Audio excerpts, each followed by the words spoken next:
Dearly beloved, we are gathered here in the sight of God and in the presence of these witnesses to join together this Christian couple in holy bonds of matrimony. We are witnessing the miracle of God's love and power of the Holy Spirit's work in their lives. Today is about making things right. Amen?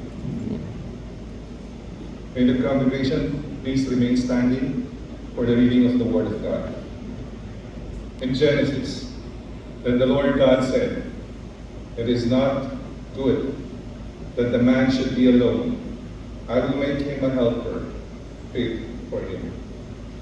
So the Lord God caused a deep sleep to fall upon the man.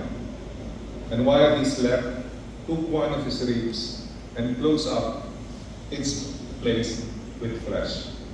And the rib that the Lord God had taken from the man, he made into a woman and brought her to the man. Therefore, a man shall leave his father and mother and hold fast to his wife, and they shall become one flesh.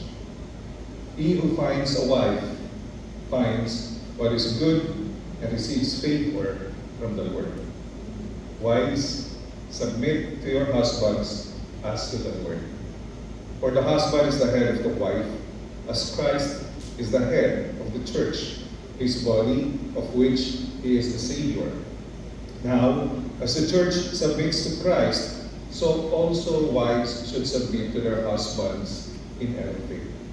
Husbands, love your wives, just as Christ loved the church and gave himself up for her, to make her holy, cleansing her by the washing with water through the word.